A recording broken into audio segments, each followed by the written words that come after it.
So Andy, I'm going to put you on the spot. Is Rocky Glen Park coming back or no? 2 years ago was my last video from this location, and we thought it would be the final one, possibly forever.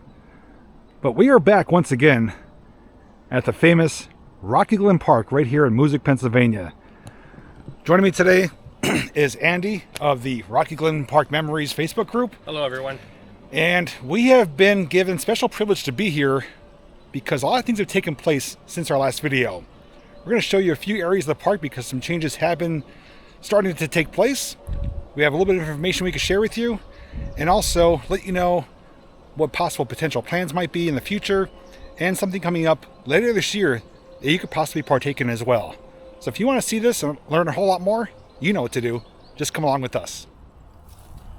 All right everybody, so we want to make sure that everybody is clear that Rocky Glen, even though it has new owners, is not a public park. It's not a public place for everybody to come. As mentioned, we do have permission to be here, so we just want to make it clear that this is not some place that everybody can come to yet. Hopefully someday it would be, but right now it's private property still. It is posted everywhere, so we just want to caution everybody. We don't want everybody coming to check it out and see what's going on here. That's why we're here, to film it for you guys. So this is a site I have not seen in quite a long time, because this is the, what would you call this, Andy, this part of the water here? The outlet. The outlet area, yeah, where the water would be spilling over right where we're standing. And we learned around 2018 they did drain the lake for a potential dam remediation that never took place. But this is the highest the water's been since they drained it. It's not at capacity yet, but it is much closer than it's ever been. But you can also see through the distance and where we're standing, some work has been done. Some trees have been cut, some land has been cleared and pushed around, and changes are taking place behind the scenes and a little bit on site. And the biggest question that a lot of people had, not only within my viewers but the Facebook group as well, is what's going to happen to the lake? What's going to happen to the land? Will we ever see water spilling over here again? The good thing is that this park was sold very recently by a joint team, two owners. And once the sale took place, it was publicly announced on all the news stations and newspapers, which was fantastic news because it was just sitting in limbo for a long, long time. Well, after it went public, both Andy and myself were contacted by the owners and said, hey, we've been following what you've been doing. We know you've been documenting this place, trying to keep the history alive, and they're very much on board with that. So they not only grant us permission to be here to come document it, but they want us to document the progression of changes coming in the future. So Andy's going to talk a little bit more about what's taken place so far, and then we'll show you more of the area, let you know what else is going on as well. So obviously the last thing that we experienced at Rocky Glen, the last thing that was here was the lake.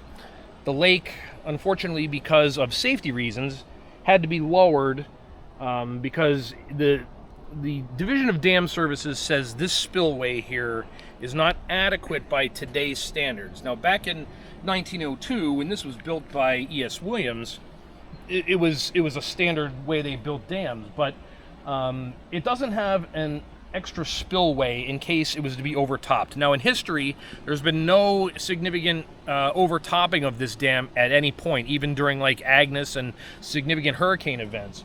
But again, that's the safety of today versus 1902 when this was built. So the priority right now, as I understand, is going to be to try to get this lake back. And again, that was the last thing that we had here. And when the lake was drained, and there is a video on that, I'm sure JP will link that, we thought that was it. That was the death of Rocky Glen. But here we go, 37 years later after it's closed, we've got people who have a passion for the park just like we did. So I think that their priority is going to be the lake.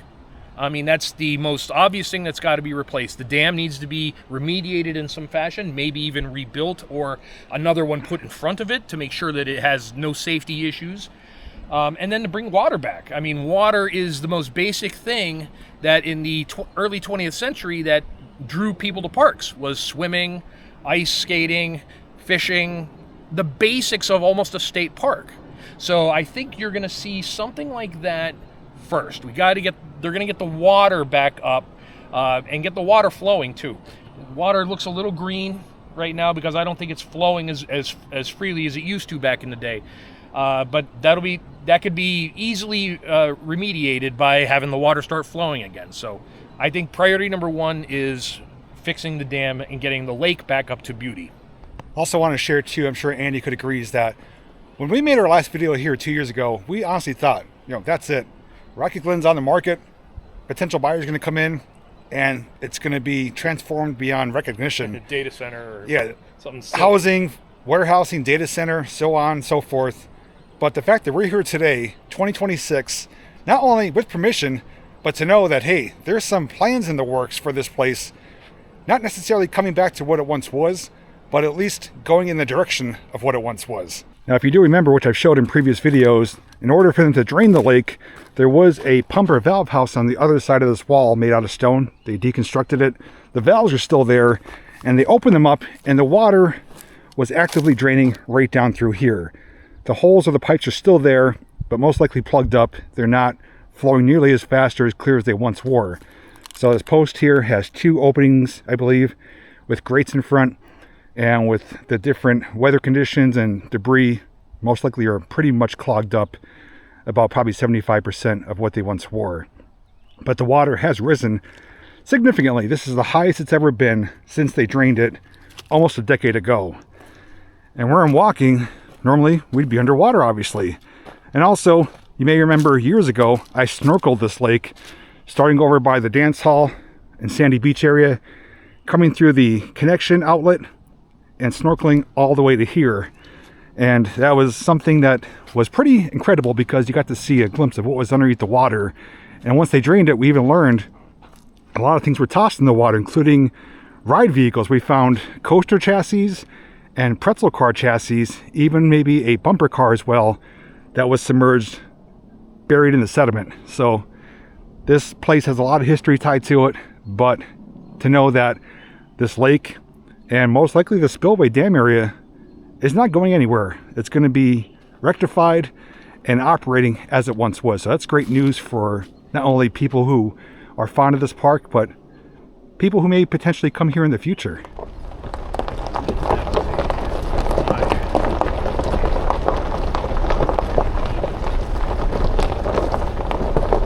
Right around here is the Niagara slide, right?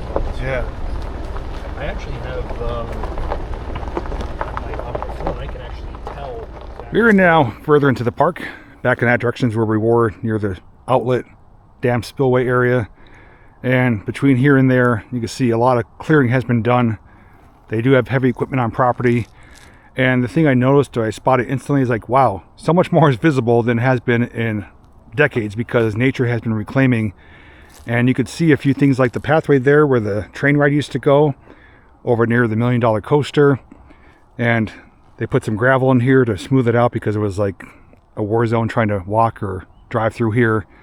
There's also a lot of the stonework over there too, is more visible than it ever has been, as well as certain things like cleared out patches. Also, we're going to show you where the stone couches are because they basically are starting to clear out things, realize what they could use, maybe what they don't need, and make room for potential other things in the future. But regardless, nature has reclaimed for decades here, and they have to put a stop to that so they can realize what they're working with, because a lot of things are buried, overgrown, covered up, buried up, and they need a true sense of what actually is on this property to see what could be salvaged, what could be maybe kept as a historical area, what maybe could just be removed and built upon. So, Andy, any details you can share over here?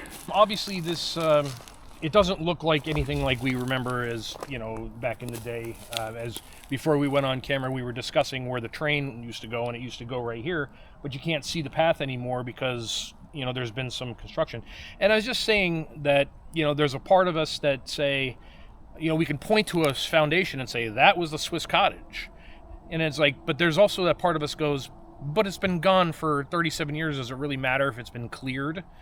I don't know. You could argue both ways with that. There's historical significance, sure, but it's gone. It hasn't been here. So is it going to be the end if it gets bulldozed? Not really. I don't believe so. I think it's far gone, and it only lives back in pictures now. And if they were to rebuild it, it wouldn't be the same. Right. I mean, even today, trying to build a Swiss cottage wouldn't have that 1906 feel to it, that, you know, that it was just made differently back in those days. Not that it can't be replicated. I'm sure there's parks that were all around the world that have Swiss cottages that could mimic it.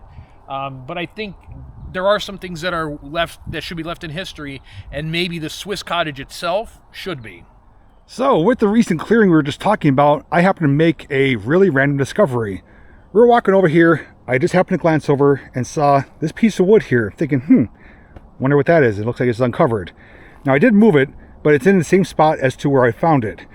And Andy said, you know what, there's a chance this could be part of the train ride, or it could be something from the dock area over here, like a post. Well, as I flipped it over, we found not one, but two miniature spikes, which means this held the railroad tracks for that narrow gauge train ride that we talked about that went over near the $1 Million Coaster. So it came from over there, looped around. You can see the curvature of the pavement here, and it curved right around in that direction. So I don't know if there's any more existing, but I'm about 99% certain this is a railroad tie from the old train ride here down in Rocky Glen, and the spikes themselves 100% confirm that. So what we're looking at here are the remains of the Swiss cottage. I know we just mentioned it, that, you know, if it gets, you know, destroyed, you know, in development, is that really going to be the end of the world? And I don't necessarily think so, because there's not much left to it. So you can see right here, this is the corner right up top here where the plaque used to be. Now that plaque was put on there by Ben Sterling when he was trying to sell it back in the mid 60s. Which is where he put the Arthur Frothingham and 1886 came from. That's where everybody is basically getting that from. If you're not familiar, that date is not 100% accurate. 1903 is probably a more accurate number. But the reason why he did that is because Dorney Park, I believe, was 1888, and he wanted to sell it as the oldest park in Pennsylvania. So again, that's the showmanship of the way Ben Sterling was. So going in through here, you can see this is where the cottage was. You can see the tile here that must have been put in at some point over the years, because you can see there's older stuff that's underneath there. So there was a different floor for the cottage at one time. So as we look down this entire white area that you're seeing is about the entire length of what was the original cottage. So you can see it even curves down there on the right-hand side. So the original cottage was built in 1906, and 3/4 of it burned down in, I think, 1937. It was late 30s. 3/4 of it was destroyed, and then this part here was the only part that actually looked like a cottage, and that's what we all remember from being kids when we came here. But it actually was a full-size Swiss cottage at one time. When they rebuilt it, they didn't get as fancy as that. They basically just made it out of wood and just a normal building by then. So you're also looking at this. This is the downtown of Ghost Town. This is where all the fights were, the gunfights, I should say. Well, I mean, I guess they were fighting each other too. But the gunfights, all that stuff was down in this area here. If you see all the videos, the pictures online, this was the greatest thing as a kid to see gunfights in our backyard. You know, looking out at the lake and all the activities you could do out there. It was such a great place at one time. You know, hopefully we see something. Now, to ask you, what you probably covered, but I don't remember offhand, what era did the Ghost Town and the Glen operate from, like? So, it was Rocky Glen from 1903 to about 1970, and then Ben Sterling sold it to an organization called National Recreation Service, who ran a chain of ghost towns around the country. As an example, there was Ghost Town in the Sky in North Carolina, who themselves are actually about to try to rebuild their park down there. There was Ghost Town on the River in Kentucky, and there was a Ghost Town of the Old West, which was in Ocala, Florida, which also went by the name Six Gun Territory. So they had a chain of franchises around here. And, you know, with all good things, you have to evolve. And by the mid-70s to the late 70s, Ghost Town started to falter. you got to change it up. It's got to be something different. If you have the same stuff all the time, I mean, I can't tell you how many videos we have of Ghost Town, and it's the same skit every time. Guy tries to rob the bank, the sheriff kills him, the Undertaker comes out, the Undertaker, you know, they have a secondary shootout, and almost every video I've seen is that exact scenario. And again, even as a kid, that gets a little boring, and it's time to come up with something new. And I wish they would have came up with something with coal mining. That would have been perfect for our area, at least for a good 10 years, and then you'd have to, again, evolve to something else from there. Now, do you know when the Ghost Town era stopped doing the Western theme?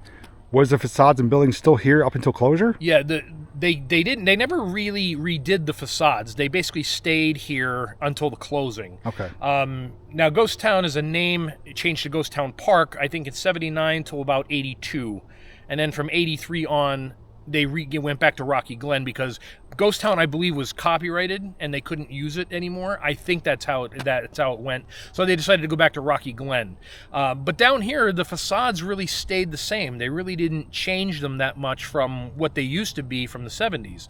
And quite honestly, as a kid, I regret never going into Swiss Cottage ever. So I have no idea what the inside looks like. But again, coming down here was kind of stale. You know, if you weren't swimming, there weren't any rides down here. The Niagara Slide was down here, but the kiddie rides from the 50s were not down here anymore except for the train. So the train was the real only draw for me as a kid, other than the famous Tilted House, which everybody loved. I just wanted to point out and share one of my favorite areas of the park, which now we're seeing differently for the first time in a long time. This is the famous stone couches area. And typically, when this was built, it was built for a view of the lake. You'd be able to see the duck coming down the hill, see the water skiers, the high divers. It's basically a nice, cool, peaceful area to sit down and relax, maybe have a drink, something to eat, some popcorn, but to take in the views that were in front of you. And up until recently, those views were obstructed by nature. Everything here was just overgrown. You couldn't even see where Andy is or his Jeep from this perspective. And today, well, it's getting back to how it once used to be. Not quite as pristine, but still holding up quite well. And I always enjoy sharing this because I never come across a location or a park that has physical couches built out of stone. And the fact that these have survived so long just shows you the craftsmanship that was put into this place from so long ago. But you got the larger one here, smaller one here, and then further down there's some single chairs, like sofa chair style, but the stonework is all throughout.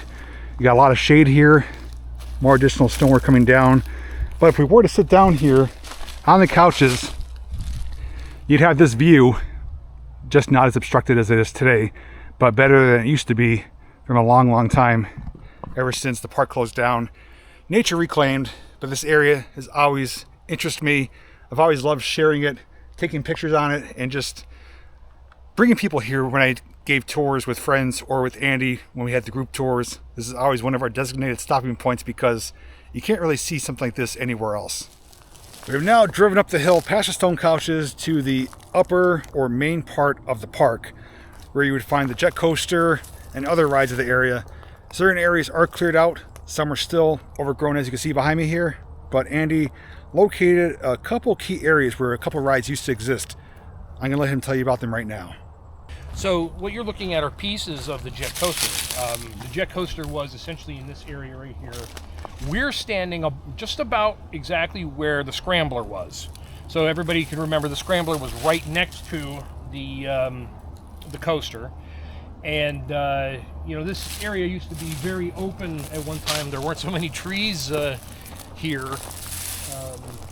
It's funny to see it today, but because when the coaster burned, they buried everything into the ground, you don't see a lot of the actual ground itself. You're seeing a lot of dirt that's covering over the areas. Yeah, of course, we can see some more of the coaster pieces here. And before that, the coaster, there used to be a restaurant in this spot here, and that was here for many years. That building was the original train ride from 1904. It was the station. It actually looped around the building here, and that's one of the one you see in the postcards. Normally, if you search postcards for on eBay or something like that, you see an old train. that was in this area here that it came around. And you may or may not agree, but I'm thinking in my mind, as they clear more of the land, they may or may not uncover more things that are buried under the earth, whether it be foundations, ride structures, or concrete, stone, wood, whatever it may be. 100%. There's definitely stuff to see once it's been cleared. There's so many things that have happened. Remember, Rocky Glen was 90 some years old. They always put stuff over stuff and put over stuff. Look over here. I happen to see that there's a piece of the coaster right here. Yep. That's a rail that went along the track. Yeah, that's what the wheels are dried on. Right. For reference, we came from over that direction near the jet coaster scrambler area, and we're now, I guess you could say, the other end of the park where the lake and the outlet is over there. A few things worth pointing out, although it's hard to see this time of year, but when we come back, hopefully in the future, we will be able to see a lot more. But right here is a circular structure. Originally was a carousel, but more commonly known as the Golden Nugget Casino and Arcade. It was located right there. Also, straight back, what you can't see, but it is there, a big rectangular concrete block. That was the station for the sky ride that went right overhead. And we know the path of it because here is one of two supports. The other one is through the tree line over there with another base where the sky ride turned around and you rode round trip right back to where you loaded. Right behind Andy is the park office and a restaurant, and also the home to one of our group photos that we did a prior tour on, where all of us were lined up right along this bench seat right here. If you're able to find that photo, I will insert it. But today, obviously unrecognizable, just some stonework, some foundations, some clearing of some platforms or foundations where kiddie rides used to sit. And today, well, slowly but surely being uncovered, almost being seen for the first time in decades. Right. And an interesting spot where I'm at right now is I'm standing just about where the spite fence was. So if you're not familiar, the spite fence was, Rocky Glen was two parks in one for many years between the 20s, 30s, 40s, 50s, until Ben Sterling took it over in the 50s. There was actually a fence that separated the Nowlin and Jennings part of the park from the Glen Amusement Company, or the Ben Sterling side of Rocky Glen, and I'm standing just about where that fence was. So I'd literally be in one park here and one park on this side, and the only way to get through it was to go out of the park, go through the laurel line, and then get onto the other side of the park. There were no entrances or anything in between. Initially it was a wooden fence, and then later on it was a concrete brick cinder block fence, and it was high. I finally had a picture of it. I'll share it with you. It was a very high wall. I didn't think it was actually that high, but it was very, very high. There was no climbing over this wall. And until Ben Sterling took over the park in '51 completely, that's when the wall finally came down. After a couple years, they started destroying it, and then the park became one again, by one landowner and one park owner as well. I always enjoy coming over here and showing you this. This is the boat ride. Very similar to what Knoebels has today, where the boats are in a pool of water. They rotate around. They usually have a little bell with a rope you could ding, ding, ding. So, funny to see though, there's some water in it today. Almost like it's coming back to life of what it once was. So, the structure of it's still here. Innards completely gone. Sold off when they had the auction after the park closed. But neat to see though that it's slightly resembling what it once used to be. Looking at the walkway here, which would bring you down to the lower lot, basically where we started down there. And this whole area here was the home of the antique cars. And as we shared before, the antique cars currently at Knoebels originally came from here. They purchased them from here. Although none of those cars are in existence today as far as operating, the one they have on display that you can sit in and take your photos from or in came from this park. But they've all been kind of replicated, new old models. But the ones that were originally there when they first obtained them came exactly from here.